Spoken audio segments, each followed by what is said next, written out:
Good morning dear students.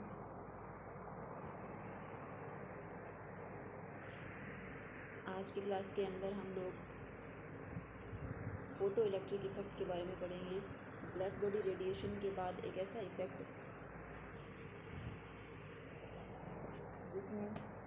जिसको classical physics जो है वो पूरी तरह से नहीं संतुष्ट कर पाया था। आज अभी जो हम लोग फोटो इलेक्ट्रिक इफेक्ट के बारे में पढ़ेंगे कि फोटो इलेक्ट्रिक इफेक्ट क्या होता है। फोटो इलेक्ट्रिक इफेक्ट क्या है? जब किसी धातु की पृष्ठ पर, जिसे स्क्रीन पे ना आप थोड़ा सा इसको साथ साथ में देखते रहिए, जिससे क्या है, जो ये थोड़ा थ्योरी का है, मैथ इसमें थोड़ा कम है तो समझने में थोड़ी सी आसानी होगी। यहाँ से मैं इसके बारे में पढ़ना शुरू करती हूँ। जब किसी धातु के पृष्ठ पर एक विशिष्ट आवृत्ति से अधिक आवृत्ति का प्रकाश डाला जाता है, तब धातु के पृष्ठ से इलेक्ट्रॉन उत्सर्जित होते हैं और इस घटना को हम लोग क्या कहते हैं? प्रकाश विद्युत प्रभाव कहते हैं। ठीक है, यानी कि कोई सरफेस है, कोई मेटल सरफेस है और उसके ऊपर, मेटल सरफेस के ऊपर हम लोगों ने क्या किया, एक निश्चित आवृत्ति, जैसे निश्चित आवृत्ति म्यू नॉट है, उससे ये वाला साइन है, उससे अधिक आवृत्ति, एक निश्चित आवृत्ति से अधिक आवृत्ति का प्रकाश जब धातु की सतह पर डालते हैं तो धातु की सतह से इलेक्ट्रॉन बाहर निकलते हैं। तो न्यू आवृत्ति का प्रकाश जो है वो सरफेस पे डाला और सरफेस पे प्रकाश डालने के बाद उस सरफेस से क्या होता है? इलेक्ट्रॉनों का उत्सर्जन होता है और इस घटना को हम क्या कहते हैं? फोटो इलेक्ट्रिक इफेक्ट कहते हैं। इस घटना को क्या कहेंगे? फोटो इलेक्ट्रिक इफेक्ट कहते हैं। और इन उत्सर्जित इलेक्ट्रॉनों की वजह से जो करंट फ्लो करता है, जो धारा प्रवाहित होती है, उसे हम कहते हैं फोटो इलेक्ट्रिक करंट या प्रकाश विद्युत धारा। ये फोटो इलेक्ट्रॉन कहलाएंगे। इलेक्ट्रॉन कौन से इलेक्ट्रॉन होंगे? फोटो इलेक्ट्रॉन, और उनकी वजह से धारा फोटो इलेक्ट्रिक करंट। और जिस सरफेस से फोटो इलेक्ट्रॉन्स बाहर निकल रहे हैं वो सरफेस फोटो इलेक्ट्रॉन उत्सर्जक, ठीक है, क्या कहलाएगी? फोटो इलेक्ट्रॉन उत्सर्जक सरफेस कहलाती है। ठीक है, तो क्या है फोटो इलेक्ट्रिक इफेक्ट? यानी कि कोई भी मेटल सरफेस जिस पर आप एक निश्चित आवृत्ति से अधिक आवृत्ति, ये वाली लाइन कभी मत भूलिएगा, एक विशिष्ट आवृत्ति यानी कि निश्चित आवृत्ति कोई, उससे अधिक आवृत्ति का जब प्रकाश डालेंगे तब ही उस धातु की सतह से इलेक्ट्रॉन बाहर निकलते हैं और इस प्रकार से उत्सर्जित इलेक्ट्रॉनों को फोटो इलेक्ट्रॉन कहते हैं।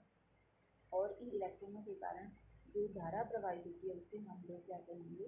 प्रकाश विद्युत धारा। और इन इलेक्ट्रॉनों को फोटो इलेक्ट्रॉन, और जिस मेटल सरफेस का हम लोग यूज कर रहे हैं जिससे इलेक्ट्रॉन बाहर निकल रहे हैं उसे फोटो इलेक्ट्रॉन उत्सर्जक सरफेस कहते हैं। ठीक है, ये तो क्या है कि what is a photo electric effect. ठीक है, अब इसका जो प्रायोगिक अध्ययन है वो हम लोगों ने किया यहाँ पे, ये प्रकाश विद्युत प्रभाव का प्रयोग, कि किस तरीके से ये मेजर किया था।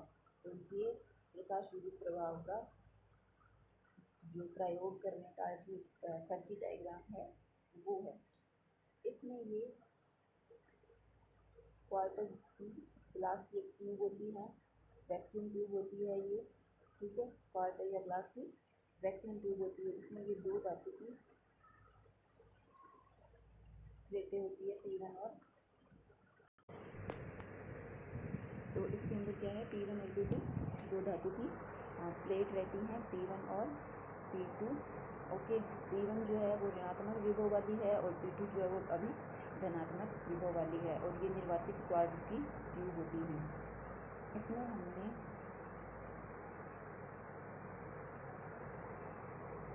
धारा को मेजर करने के लिए ये एक माइक्रो एमीटर लगाया हुआ है। P1 और P2 प्लेट्स के मध्य विभवांतर को नापने के लिए वोल्टेज लगाया हुआ है, वोल्टमीटर लगाया हुआ है। और ये बैटरी है, ये कुंजी है जो कि इस विभव वितरक को सर्किट से जोड़ छोड़ती हैं। तो विभव वितरक क्या करता है, विभव वितरक जो है प्लेट P1 के सापेक्ष प्लेट P2 जो है उस पर विभव का मान बदल सकता है, यानी P2 जो है उसको धनात्मक से ऋणात्मक करना या ऋणात्मक से धनात्मक करने का काम करता है। ठीक है, ये हमारा सर्किट डायग्राम है। अब थ्योरी क्या है, अभी देखो जो थ्योरी मैं आपको इस पेज के अंदर बताऊंगी नेक्स्ट वाला, वो सारी थ्योरी सर्किट डायग्राम से ही आती है। तो क्या होता है कि जब हम लोग P1 प्लेट पर, ये जो P1 प्लेट है इस पर कोई भी निश्चित या विशिष्ट आवृत्ति से अधिक आवृत्ति का प्रकाश जब डालते हैं तो P1 प्लेट क्या है, ऋणात्मक है। तो इस पे क्या भरे हुए हैं, सारे इलेक्ट्रॉन। तो निश्चित आवृत्ति से अधिक आवृत्ति का जब प्रकाश आता है तो इस प्लेट से, P1 प्लेट से इलेक्ट्रॉनों का उत्सर्जन होता है। और ये जो इलेक्ट्रॉन है, आगे एक धनात्मक प्लेट लगी हुई है, तो ये इलेक्ट्रॉन जो है वो धनात्मक प्लेट से आकर्षित होते हैं। ठीक है, इस तरीके से ये इलेक्ट्रॉन जो है वो P1 से P2 की ओर जाते हैं। आगे इस सर्किट के अंदर ये इलेक्ट्रॉनों का प्रवाह होने से धारा प्रवाह होता है, और उस धारा को मेज़र करने के लिए यहाँ पे माइक्रो एमीटर लगा हुआ है। P1 व P2 प्लेट के मध्य विभवांतर को नापने के लिए हमने वोल्टमीटर जोड़ रखा है। तो शुरुआत में क्या होता है कि जैसे हम लोग कोई प्रकाश जो है वो P1 प्लेट की सरफेस पे डालते हैं तो उससे इलेक्ट्रॉन निकलते हैं और धारा प्रवाह होता है। जितने ज़्यादा इलेक्ट्रॉन निकलते हैं उतनी ज़्यादा धारा का प्रवाह होता रहता है। ठीक है, तो इसमें क्या होता है, जैसे ये वाला देखिए, ये वाला कर्व जो है वो हमें मिलता है। धारा का मान IA IB, ये दो कर्व इसलिए हैं कि तीव्रता का मान अलग अलग रखा गया है, इंटेंसिटी जो है वो अलग रखी गई है। तीव्रता IA और IB। ठीक है, अब इसको हम लोग थ्योरी को थोड़ा सा आपको मैं एक्सप्लेन कर देती हूँ। P1 प्लेट क्या है, फोटो इलेक्ट्रॉन उत्सर्जक है यहाँ से, और P2 जो है वो फोटो इलेक्ट्रॉनों के संग्राहक का कार्य करती है। एक सुग्राही माइक्रो एमीटर, एक दिक् कुंजी, एक वोल्टमीटर तथा एक विभव वितरक की सहायता से संयोजन किया गया है। फोटो इलेक्ट्रॉन उत्सर्जक प्लेट P1 पर जब ज्ञात तीव्रता तथा ज्ञात आवृत्ति का प्रकाश डाला जाता है तो उससे फोटो इलेक्ट्रॉनों का उत्सर्जन होता है। प्लेट P1 से फोटोन जो है वो फोटो इलेक्ट्रॉनों का उत्सर्जन होगा प्लेट P1 से, और P2 पर पहुंच करके वो प्रकाश विद्युत धारा का प्रवाह करते हैं, जिसका मान माइक्रोमीटर से ज्ञात किया जाता है। P1 तथा P2 के मध्य लगे विभवांतर को वोल्टमीटर से पढ़ा जाता है, और दिक् परिवर्तक कुंजी की सहायता से P1 तथा P2 के मध्य विभवांतर की दिशा उल्टी जा सकती है। अब देखो क्या होता है, इस प्रयोग में प्रकाश की तीव्रता या प्रकाश की आवृत्ति या फोटो इलेक्ट्रॉन उत्सर्जक के सापेक्ष संग्राहक प्लेट P2 के विभव में परिवर्तन कर उत्पन्न प्रकाश विद्युत धारा के मान का मापन किया जाता है। यानी कि प्रकाश की तीव्रता, प्रकाश की आवृत्ति, और तीसरा जो प्लेट से इलेक्ट्रॉनों का उत्सर्जन हो रहा है उसके सापेक्ष जो दूसरी प्लेट है P1, उसके विभव का मान जो है वो बदल करके, जैसे मैंने कहा था ना कि धनात्मक से ऋणात्मक करके ऐसे, तो इनका यूज़ करके हम लोग प्रकाश विद्युत धारा यानी कि जो सर्किट में धारा प्रवाहित हो रही है उसको माप सकते हैं। तो अब ये है कि हमने प्रकाश की आवृत्ति को नियत रखा है। ठीक है, आवृत्ति यानी कि न्यू को नियत रखा है, और उस कंडीशन में हम लोग तीव्रता बदल लेते हैं। A और B दो तीव्रता मान लेते हैं। A और B जैसे एक नोटेशन है, मीन्स कि जो इंटेंसिटी रही होगी उससे थोड़ी ज़्यादा, या जो इंटेंसिटी है या उससे थोड़ी कम, ऐसे करके दो इंटेंसिटी पर फोटो इलेक्ट्रॉन उत्सर्जक जो प्लेट है और P1 और P2 जो है उनके मध्य जो वोल्टता है उसके लिए ग्राफ खींचते हैं, यानी कि दो अलग अलग तीव्रताओं पर धारा का मान क्या होगा P1 और P2 के मध्य एक निश्चित वोल्टता रखने पर, निश्चित नहीं, P1 और P2 के मध्य जो भी वोल्टता है उसके लिए। ठीक है, तो उसके लिए जब हम लोग कर्व खींचते हैं तो ये होता है कि 0 से लेकर के धनात्मक विभव प्लेट P2 पर जब 0 से लेकर कोई धनात्मक विभव V है तो धारा का मान, फोटो इलेक्ट्रिक करंट का मान पहले बढ़ता है और फिर धनात्मक मान हो जाता है, पहले बढ़ता है और फिर कुछ नियत मान हो जाता है, कोई कांस्टेंट मान हमें प्राप्त हो जाता है। और इंटेंसिटी जैसे ज़्यादा होती है तो ज़्यादा करंट हमें मिलती है। ये जो कर्व है ना, तो जिसकी इंटेंसिटी ज़्यादा होगी उसका करंट जो है वो ज़्यादा हाई रहता है, जैसे इसकी इंटेंसिटी क्या होगी, ज़्यादा हो गई। ये तो है जब प्लेट P2 पर विभव 0 से V तक कोई रहता है, धनात्मक विभव रहता है। अब हमने अगर प्लेट P2 पर ऋणात्मक विभव लगा दिया है ना, ऋणात्मक विभव लगाने पर ये V0 में लिखना चाहिए मुझे। जैसे प्लेट P2 पर क्या लगा दिया हमने, कोई भी ऋणात्मक विभव लगा दिया 0 से V0 के बीच में।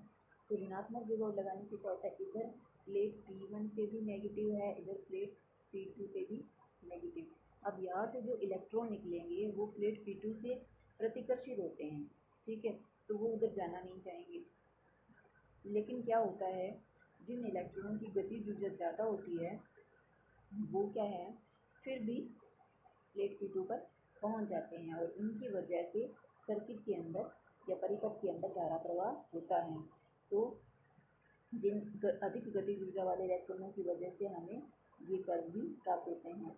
ये दो कर्व वही वापस इंटेंसिटी डिफरेंट होने की वजह से हमें मिलते हैं। अब ये जो V0 है यहाँ पे, ये V0 क्या है, V0 एक ऐसा पोटेंशियल है, यानी कि ऋणात्मक विभव का वो मान है प्लेट P2 पर जहाँ पर प्रकाश विद्युत धारा का मान क्या हो जाता है, शून्य हो जाता है। अब ये जो स्केल है इस पर तो धारा क्या हो गई, ज़ीरो, तो यहाँ पे धारा का मान क्या हो गया, ज़ीरो। यानी कि प्लेट P2 जो है उस पर हमने नेगेटिव पोटेंशियल लगाया, उसको बढ़ाते गए बढ़ाते गए बढ़ाते गए। एक पोटेंशियल ऐसा आता है जब इतना ज़्यादा ऋणात्मक मान होता है प्लेट P2 पर कि जो अधिकतम गतिज ऊर्जा वाले इलेक्ट्रॉन है ना वो भी उससे उस पर नहीं पहुंच पाते हैं, इतना प्रतिकर्षित हो जाते हैं कि वो प्लेट P2 तक पहुंच ही नहीं पाते हैं। तो अगर मान लीजिए वो प्लेट P2 तक पहुंचेंगे ही नहीं तो परिपथ में इलेक्ट्रॉनों का सर्कुलेशन ही नहीं होगा, ठीक है, इलेक्ट्रॉन घूमेंगे ही नहीं, तो परिपथ में धारा प्रवाह नहीं होगा, ठीक है। तो उस कंडीशन में धारा का मान जो है वो ज़ीरो हो जाता है। इस पोटेंशियल को हम लोग स्टॉपिंग पोटेंशियल या निरोधी विभव कहते हैं। देखो निरोधी विभव जो है उसका केवल एक ही मान है, इंटेंसिटी दो होने पे फोटो इलेक्ट्रिक जो करंट है, प्रकाश विद्युत धारा है, उसका मान बदल रहा है, लेकिन निरोधी विभव क्या है, सिंगल है। यानी कि जो निरोधी विभव है वो प्रकाश की तीव्रता पर निर्भर नहीं करता है, प्रकाश की तीव्रता पर निरोधी विभव का मान निर्भर नहीं करता है। ये वाला जो कर्व है ये हमने प्रकाश की एक निश्चित आवृत्ति के लिए ही ड्रॉ किया है, हमने आवृत्ति को फिक्स रखा है, आवृत्ति को चेंज नहीं किया है, ठीक है। तो ये हमें मिल गया। अब देखो ये जो है ये वाला पूरा पैराग्राफ, उसके अंदर सारा यही है। इस कर्व के अंदर कर्व को कैसे हमने बनाया, इस प्रयोग जैसे मैं थोड़ा सा पढ़ देती हूँ आप लोगों के लिए कि प्रकाश की तीव्रता या प्रकाश की आवृत्ति या फोटो इलेक्ट्रॉन उत्सर्जक के सापेक्ष संग्रह प्लेट P2 के विभव में परिवर्तन कर प्रकाश विद्युत धारा के मान का मापन किया जाता है। किसी निश्चित आवृत्ति के लिए प्रकाश के किसी निश्चित नियत आवृत्ति के प्रकाश के लिए दो भिन्न तीव्रताओं के मान के लिए आई और उत्सर्जक प्लेट P2 और P1 और P2 के मध्य वोल्टा V के लिए वक्र जो है वो हमें इस चित्र के अनुसार प्राप्त होता है। P2 को धनात्मक विभव पर रखते हैं तब तो प्रकाश विद्युत धारा प्रारंभ में थोड़ा बढ़ती है और फिर संतृप्त हो जाती है, और P2 को जब ऋणात्मक विभव पर रखते हैं तो प्रकाश विद्युत धारा एकदम शून्य नहीं होती है। P2 द्वारा प्रतिकर्षित किए जाते हैं कुछ इलेक्ट्रॉन्स और उनकी गतिज ऊर्जा अधिक गतिज ऊर्जा वाले इलेक्ट्रॉन जो हैं, जैसे ये लाइन है, प्लेट P2 पर पहुंच जाते हैं और प्रकाश विद्युत धारा में अपना योगदान देते हैं। लेकिन वो ऋणात्मक विभव जिस पे अधिकतम गतिज ऊर्जा वाले इलेक्ट्रॉन भी नहीं पहुंच पाएंगे वो क्या होगा, उस पर प्रकाश विद्युत धारा का मान शून्य हो जाएगा और V0 को हम निरोधी विभव कहते हैं। निरोधी विभव जो है वो प्रकाश की तीव्रता पर निर्भर नहीं करता है, ठीक है। तो इस तरह से हमें ये पता चलता है ये सब चीज़ें। अब बात करते हैं मुख्य प्रायोगिक परिणाम प्रकाश विद्युत प्रभाव के, ठीक है। तो इसमें क्या है कि हमने ये सब रिजल्ट जो हैं वो इस कर्व से ही निकल कर आए हैं, क्योंकि हमने जो भी प्रैक्टिकल किया था उससे ये कर्व बनाया था। तो उसमें हम लोग क्या देखते हैं कि जब हम लोगों ने प्रकाश की, ये मुख्य प्रायोगिक परिणाम की बात कर रहे हैं कि जब हम लोग प्रकाश की आवृत्ति निश्चित रखते हैं तो फिर क्या होता है, प्रकाश विद्युत धारा आपतित प्रकाश की तीव्रता के समानुपाती होती है। देखो आपतित प्रकाश की तीव्रता के समानुपाती होती है, कौन, प्रकाश विद्युत धारा। ये तो हमने इस कर्व में भी देख लिया था कि प्रकाश विद्युत धारा जो है आई जो है वो इंटेंसिटी के साथ बदल रही है। दो तरीके की इंटेंसिटी लेने पे हमें दो तरह के कर्व मिलते हैं। इसका मतलब प्रकाश विद्युत धारा जो है वो आपतित प्रकाश की तीव्रता पर निर्भर करती है, अगर कि हमने आवृत्ति को नियत किया हुआ है, आवृत्ति नियत है। दूसरा रिजल्ट क्या है कि जब आपतित प्रकाश की आवृत्ति निश्चित रखी जाती है तब निरोधी विभव V0 जो है वो प्रकाश की तीव्रता पर निर्भर नहीं करता। अर्थात जैसे हमने वो कर्व ड्रॉ किया था तो उस कर्व में क्या था,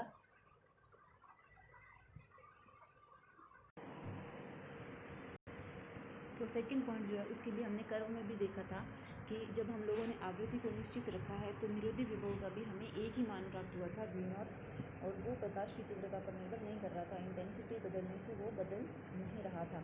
इसका मतलब ये हुआ कि फोटो इलेक्ट्रॉनों की जो अधिकतम गतिज ऊर्जा है, मैक्सिमम के kinetic energy half time V max square is equal to EV0। EV0 इसका मतलब वो निरोधी विभव पर डिपेंड कर रही है, निरोधी विभव आवृत्ति पर डिपेंड करेगा।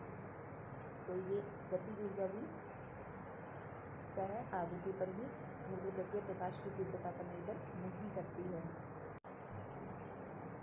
नेक्स्ट है प्रकाश की आवृत्ति, निरोधी विभव जो है वो प्रकाश की आवृत्ति पर किस तरीके से निर्भर करता है।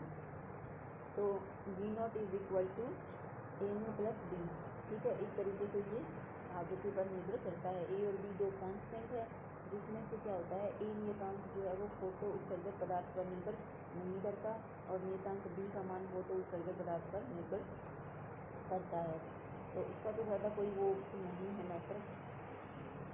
उसके बाद क्या है कि एक निश्चित आवृत्ति μ0 से कम आवृत्ति के प्रकाश के लिए फोटो इलेक्ट्रॉनों का उत्सर्जन नहीं होता। ये जो बात इस पैराग्राफ में कहा बहुत इंपॉर्टेंट, बहुत बार पूछते हैं, व्हाट इज थ्रेशोल्ड फ्रीक्वेंसी। कि एक निश्चित आवृत्ति से कम आवृत्ति का प्रकाश जब हम लोग डालते हैं तो फोटो इलेक्ट्रॉनों का उत्सर्जन नहीं होगा, यानी कि फोटो इलेक्ट्रिक इफेक्ट नहीं होगा। तो उस निश्चित आवृत्ति जिससे अधिक आवृत्ति का प्रकाश हमें डालना होगा तो उसे हम देहली आवृत्ति कहते हैं। भिन्न भिन्न पदार्थों के लिए देहली आवृत्ति का मान क्या होता है, भिन्न भिन्न होता है, अलग अलग होता है। वो क्या है, पदार्थ पे भी डिपेंड करता है। कोई पदार्थ जो होता है उसकी भी देहली आवृत्ति अगर मान लीजिए 5 हर्ट्ज़ है तो उस 5 हर्ट्ज़ से ज़्यादा का ही प्रकाश डालना पड़ेगा, ठीक है। अगर 5 से कम का डालते हैं तो फोटो इलेक्ट्रॉनों का उत्सर्जन नहीं होगा। 5 एज एन एग्जाम्पल दिया है मैंने आपको, जैसे एग्जैक्टली फ्रीक्वेंसी इस तरीके से नहीं, ठीक है। तो इसका मतलब ये जो देहली आवृत्ति का कॉन्सेप्ट है ये बहुत ज़रूरी है कि उस सरफेस पे जो फिक्स्ड फ्रीक्वेंसी है उससे ज़्यादा का ही प्रकाश डालना पड़ेगा, उससे कम का नहीं डाल सकते आप, नहीं तो फोटो इलेक्ट्रिक इफेक्ट नहीं होगा।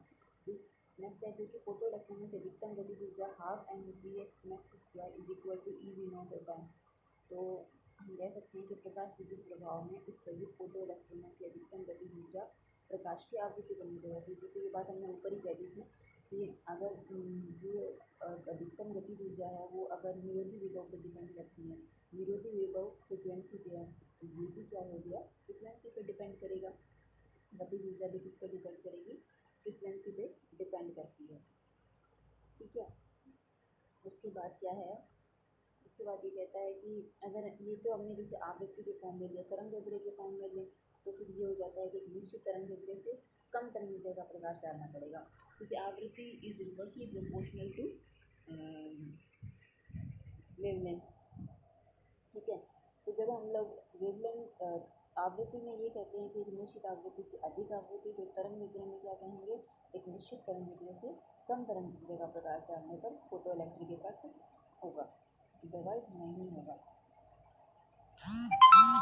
उसके बाद ये है कि एक घटना और होती है कि जैसे ही हम लोग फोटो इस इफेक्ट के अंदर धातु की सरफेस पे प्रकाश डालते हैं, जैसे ही प्रकाश आपतित होता है, आपतित होते ही इंस्टेंट क्या होता है, फोटो इलेक्ट्रॉनों का उत्सर्जन होता है। कोई टाइम लेग नहीं होता, ऐसा नहीं होता कि हमने लाइट डाली और उसके बाद थोड़ी टाइम के बाद फिर इलेक्ट्रॉनों का उत्सर्जन हो, ऐसा नहीं होगा। वो इंस्टेंट होता है, जैसे ही लाइट गिरी वैसे ही फोटो इलेक्ट्रॉनों का उत्सर्जन होगा, कोई टाइम लेग नहीं होता। और जैसे इसने कहा है कि परिशुद्ध मापन में यह समय जो है 10⁻⁹ सेकेंड से भी कम, यानी कि बहुत ही कम, पलक झपकती उससे भी पहले फोटो इलेक्ट्रॉनों का उत्सर्जन हो जाएगा। तो ये है हमारा फोटो इलेक्ट्रिक इफेक्ट, ठीक है। तो अभी तो हमने पढ़ा कि what is photo electric effect, उसका प्रायोगिक क्या था, प्रयोग कैसे किया, क्या क्या चीज़ें थी उसके अंदर, फिर उसके जो रिजल्ट सामने आए उसका, फोटो इलेक्ट्रिक करंट का इंटेंसिटी की डिपेंडेंसी, व्हाट इज़ निरोधी विभव या स्टॉपिंग पोटेंशियल क्या होता है, और स्टॉपिंग पोटेंशियल जो है वो इंटेंसिटी पर डिपेंड नहीं करके आवृत्ति पर निर्भर करता है, प्रकाश विद्युत धारा तीव्रता पर निर्भर करती है, और फोटो इलेक्ट्रॉनों की गतिज ऊर्जा वो भी निरोधी विभव और आवृत्ति पर निर्भर करती है। देहली आवृत्ति क्या है, ये सब चीज़ें जो है हमने आज की क्लास में पढ़ी।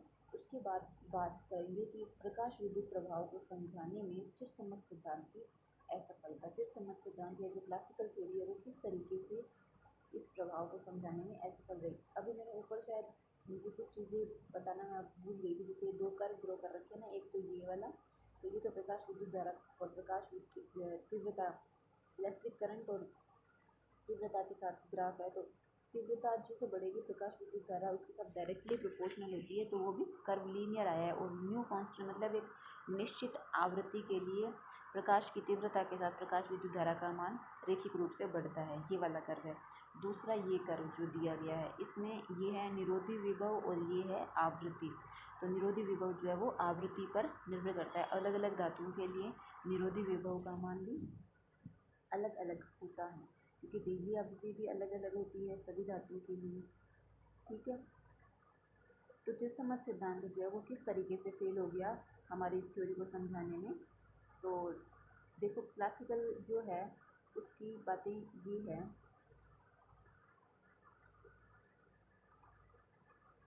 ये कहता है कि जब पर्याप्त तीव्रता का प्रकाश किसी धातु की सतह पर आपतित होता है तो उस धातु के पृष्ठ से कुछ इलेक्ट्रॉनों को तरंग ऊर्जा अवशोषण कर बाहर निकल आना चाहिए। जितनी अधिक तीव्रता का प्रकाश होगा उतनी ऊर्जा ज़्यादा होगी, और जितनी ऊर्जा उत्सर्जित उस हिसाब से फिर उत्सर्जित फोटो इलेक्ट्रॉनों की गतिज ऊर्जा भी अधिक होनी चाहिए। ठीक है, तो यानी कि ये यूँ कहना चाहता है, क्लासिकल ये कहना चाहती है कि इंटेंसिटी जो है ना वो प्रोपोर्शनल है किसके, ऊर्जा के। क्लासिकल ये कहती है कि अगर अधिक तीव्रता इंटेंस लाइट होगी तो फिर उसकी ऊर्जा भी ज़्यादा होगी। तो फिर आप किसी भी मतलब तीव्र आवृत्ति की बात ही नहीं करें, सीधा ये कहें कि ज़्यादा से ज़्यादा तीव्रता का प्रकाश डालेंगे तो फिर फोटो इलेक्ट्रॉनों को सरफेस से बाहर निकल जाना चाहिए।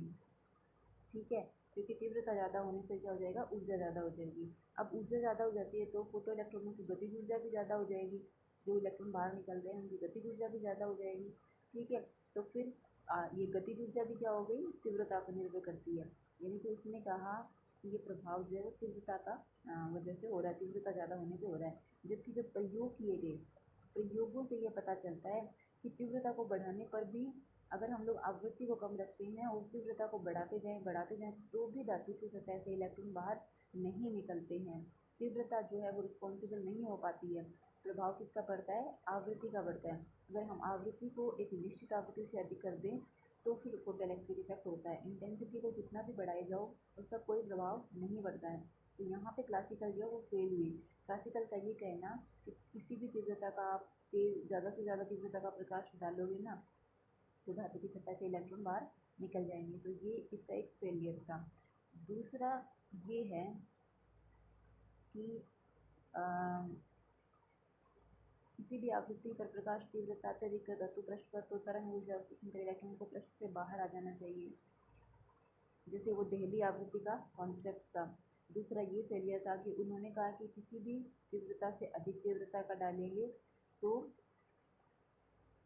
फोटो इलेक्ट्रॉनों का उत्सर्जन होना चाहिए, जबकि एग्जैक्टली ऐसा नहीं था। एक निश्चित आवृत्ति से अगर आप कम आवृत्ति का प्रकाश डालें और तीव्रता ज़्यादा रखें तो फिर ये फोटो इलेक्ट्रॉनों का उत्सर्जन नहीं होगा। यानी कि ये ऊपर वाला और नीचे वाले में क्या डिफरेंस है, ऊपर वाला तो ये कहता है कि जो गतिज ऊर्जा है उससे तो कंक्लूजन ये निकलता है कि गतिज ऊर्जा प्रकाश की तीव्रता पर निर्भर होनी चाहिए, ये क्लासिकल का फेलियर है।